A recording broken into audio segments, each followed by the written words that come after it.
The government has quietly introduced a $103 billion tax on KiwiSaver. Well, that'll be the effect of it.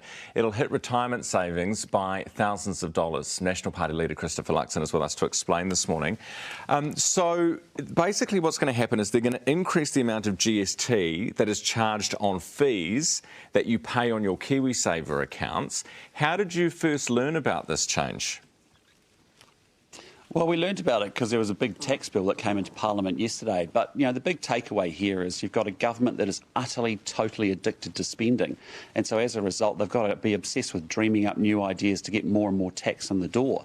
And this is a classic. This is now a retirement tax that's on top of all the other taxes that we've had.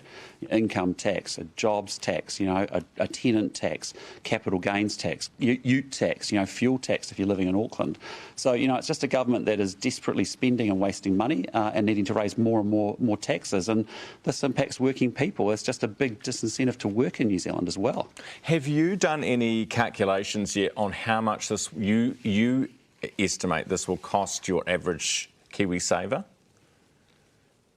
Yeah, just real rough of the envelope sort of calculations, but anywhere from $25,000 to $30,000, which is kind of a lot of money, right? On retirement, people on fixed incomes, you know, that's a heap of money. It's a heap of food that they can't afford.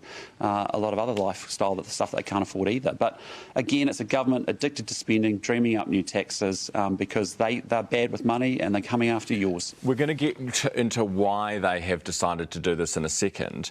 But just from the outset, will you guys reverse it? Well, we're going to stop it. We're not even going to bother repealing it because I actually think the team of 5 million people needs to stand up this week and actually say to the government, enough, stop, and actually get the government to withdraw it. And I think that's quite possible because, honestly, this is such a bad idea, a retirement tax, when we're trying to encourage people into KiwiSaver. It makes no sense. So, to be honest, Ryan, if you want to help, just jump on the National Party website, go to Stop the KiwiSaver Tax. And more importantly, I think New Zealanders need to all stand up. We're a team of 5 million. This can't stand. This is a really bad idea. Have you already got a website set up? That was quick. Yeah, we have. Yeah. I mean, last night it went up, and because it was going off, you know, because people are sitting there going, you know, I got lots of comments last night. I had to turn my text off at 2:15 this morning because basically people are just so, you know, angry about it. Like, how can the government pile another tax in the middle of a cost of living crisis where everyone's doing it tough, just trying to get through it? If you're lucky enough to make a contribution to KiwiSaver, if you've got any spare cash left over, and now the government wants to go after this. Okay. And it's the cumulative effect of just all those costs adding up that, you know, takes value off your KiwiSaver account. To be fair to the government, it doesn't kick in until 2026, until April 2026. David Parker says the extra tax will actually be phased in, so you're unlikely to notice it, although that doesn't make much sense because you don't take the money out until you get to retirement usually anyway. But they also say that it's needed because there are inconsistencies in the way that GST is charged for some financial services and not others. So that's the justification. Oh, look, David Parker can dress it up any way he wants. This is the same man that brought us the cost of living payment that is spraying cash to investment bankers and French backpackers and dead people. Your money, the taxpayers' money, not his money. Same gentleman that's continuing to look at wealth taxes with $75 million worth of money exploring that.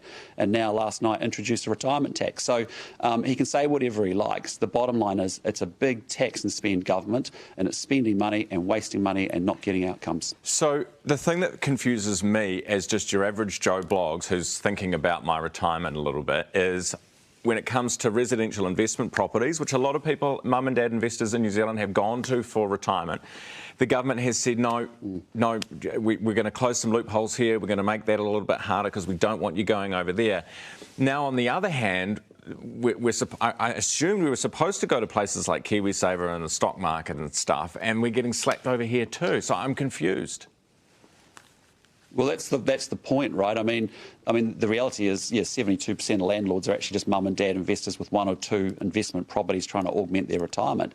They've been lambered with, interest deductibility and the bright line test. But you're dead right. New Zealanders have been underinvested in the stock market relative to, say, Australians and Americans. And so we want to encourage people to get more diverse with their investments, whether it's property, but certainly to invest their investments in long-term stock market performances. So, again, but it's a big disincentive. When people are sending me texts last night saying they're going to withdraw their KiwiSaver money. That's not what we want them to doing, but this is a big disincentive and it sends the wrong message completely to people.